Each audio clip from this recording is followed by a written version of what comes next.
خواتین حضرات، دور جدید کے بڑے فتنوں میں سے ایک فتنہ الحاد یعنی خدا کے وجود سے انکار ہے۔ آج کے سائنسی دور میں ایسے لوگوں کی کمی نہیں ہے جو اللہ تعالیٰ کے وجود سے مکمل طور پر منکر ہیں اور ہر بات کو عقلی دلائل پر پرکھتے ہیں اور یہ دعویٰ رکھتے ہیں کہ اس کائنات کو تخلیق کرنے والا اور اس کو چلانے والا کوئی نہیں ہے۔ لیکن آپ کو بتائیں کہ یہ فتنہ کوئی نیا نہیں ہے، بلکہ اس کی تاریخ اتنی ہی پرانی ہے جتنی کہ دین اسلام کی تاریخ۔ چنانچہ وائس ڈیلی کی آج کی ویڈیو میں آپ کے ساتھ ایک الحاد کا ایسا ہی واقعہ شیئر کریں گے کہ جب اللہ کے وجود سے انکاری ایک شخص نے مسلمانوں کے سامنے چند سوالات رکھے کہ اللہ سے پہلے کیا تھا اور اللہ کو کس نے پیدا کیا، لیکن اس وقت جب بڑے بڑے علماء کشمکش میں مبتلا تھے تو پھر اللہ تعالیٰ نے صرف ایک 11 سال کے بچے کے ذریعے اس شخص کو کیسے ذلیل و رسوا کر کے رکھ دیا۔ آپ کو بتائیں گے کہ اس 11 سالہ بچے نے بظاہر ان مشکل نظر آنے والے سوالات کے کیا جوابات دیے، لیکن اس سے قبل کی تفصیلات میں جائیں آپ سے ایک گزارش کرنی ہے کہ آپ ریڈ بٹن پر کلک کر کے اور بیل آئیکن کو پریس کر کے وائس ڈیلی کے سبسکرائبر ضرور بنیے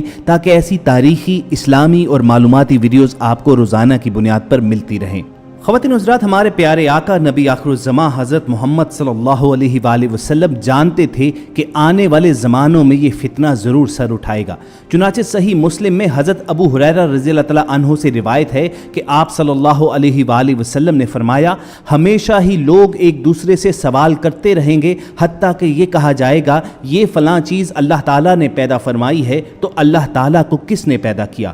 تو جو شخص ایسا سوال پائے وہ یہ کہے کہ میں اللہ تعالیٰ پر ایمان لایا۔ خواتین حضرات، صدیوں پہلے کا واقعہ ہے کہ شیطان ایسے ہی ایک ملحد شخص کا روپ دھار کر بغداد کے ایک بازار میں وارد ہوا اور ایسے ہی کچھ سوالات اٹھائے۔ اس شخص نے اس بازار میں آ کر صدائیں بلند کرنا شروع کر دیں کہ اے مسلمانوں، تمہارا ایمان ہے کہ ہر چیز کا خالق اللہ تعالیٰ ہے اور ہر علم کا سرچشمہ اسی کی ذات ہے، تو کیا اس نے اس سوال کا جواب پیدا فرمایا ہے اور تمہیں اپنے علم سے یہ جواب نوازا ہے کہ خود اللہ تعالیٰ سے پہلے کیا تھا اور اللہ تعالیٰ کو کس نے پیدا فرمایا؟ وہ ملحد شخص اسی ایک سوال پر نہ رکا بلکہ مسلمانوں کے ایمان کو آزمانے کے لیے اس نے کئی سوالات کیے۔ اس نے کہا، اے مسلمانوں، آؤ مجھے بتاؤ، تمہارا ایمان ہے کہ تمہارا رب ہر چیز کو دیکھتا ہے، تو پھر یہ بتاؤ کہ اس کا منہ کس طرف کو ہے؟ مسلمانوں، تم ایمان رکھتے ہو کہ تمہارا رب کا وجود ہے، تو پھر یہ بتاؤ کہ تمہارے رب کے وجود کی ساخت کیا ہے، وہ کس چیز سے مل کر بنا ہے؟ اور تم یہ بھی ایمان رکھتے ہو کہ اس زندگی میں نیک اعمال کرنے سے جنت ملے گی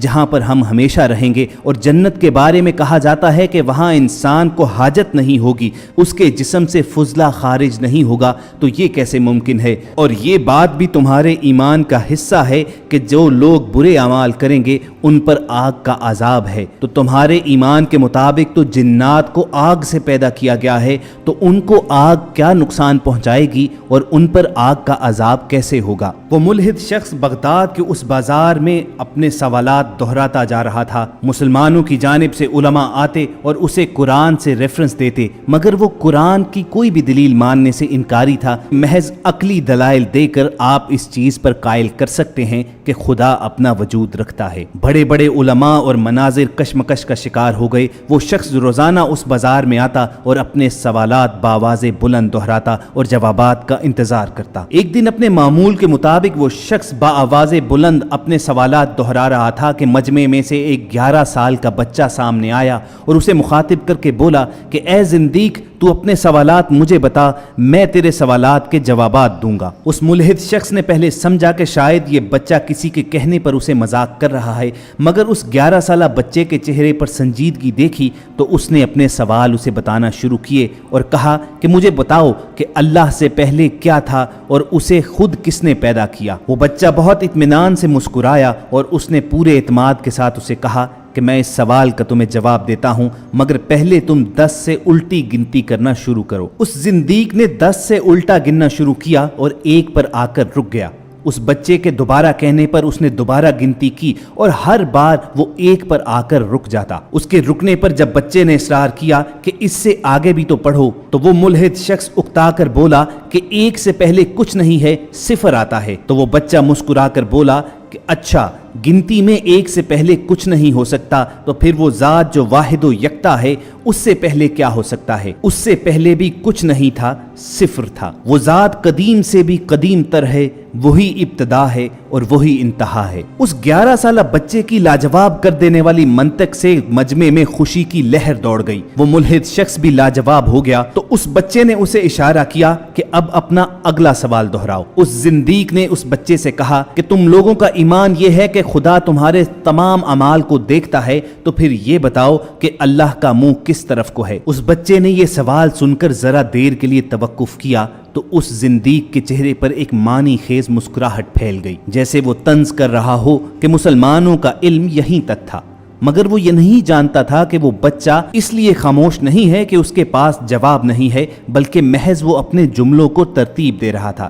چنانچہ وہ گویا ہوا کہ اگر تم ایک تاریک کمرے میں جاتے ہو اور وہاں پر ایک شمع روشن کرتے ہو تو اس روشنی کا منہ کس طرف ہوگا؟ اس ملحد شخص نے کہا کہ وہ روشنی پورے کمرے میں پھیلی ہو گئی، اس کا رخ ہر طرف کو ہوگا۔ تو اس بچے نے کہا یہ تو مصنوعی دنیاوی روشنی کا حال ہے کہ سب اطراف کو پھیل جاتی ہے، تو وہ اللہ جو آسمانوں اور زمینوں کا نور ہے اس کے بارے میں کیا خیال ہے کہ اس کا رخ کس طرف کو ہوگا؟ کیا وہ ہر طرف کو نہیں دیکھ سکتا ہوگا؟ کیا وہ ہر طرف کو نہیں پھیلا ہوگا؟ بچے کی اس عقلی دلیل پر مجمع نے نعرہ تحسین بلند کیا اور پھر سب نے مل کر اس ملحد کو اگلے سوال کے لیے پکارا۔ اس شخص نے کہا کہ تم لوگ یہ مانتے ہو کہ اللہ وجود رکھتا ہے، تو پھر یہ بتاؤ کہ اس کے وجود کی ساخت کیا ہے؟ کیا وہ لوہے کی طرح سخت ہے، پانی کی طرح سیال ہے، یا دھوئیں اور بخارات کی طرح اوپر کو اٹھنے والا ہے؟ اب مسلمانوں کے مجمع کی پوری امیدیں اس 11 سالہ بچے کے ساتھ منسلک تھیں کہ وہ اس مشکل سوال کا جواب بھی ڈھونڈ نکالے گا۔ اس بچے نے اس ملحد شخص کو مخاطب کرتے ہوئے کہا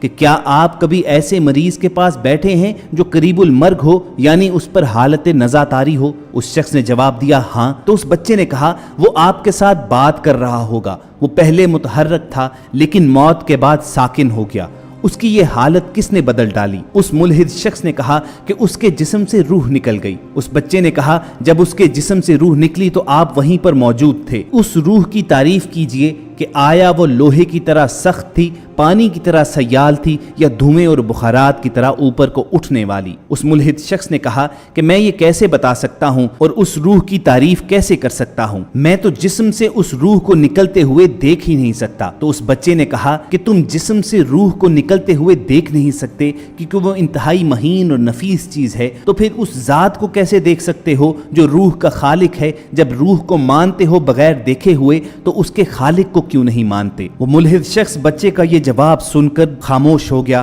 اور پھر مرے ہوئے لہجے میں اپنا آخری سوال دہرایا کہ تم لوگ یہ یقین رکھتے ہو کہ اس دنیا میں نیک اعمال کرنے پر جنت انعام ملے گی جہاں پر مومنین ہمیشہ ہمیشہ کے لیے رہیں گے، مگر وہاں پر ان کو حاجت نہیں ہوگی، وہ جو کچھ کھائیں گے پئیں گے مگر ان کے جسم سے فضلہ خارج نہیں ہوگا؟ یہ کیسے ممکن ہے؟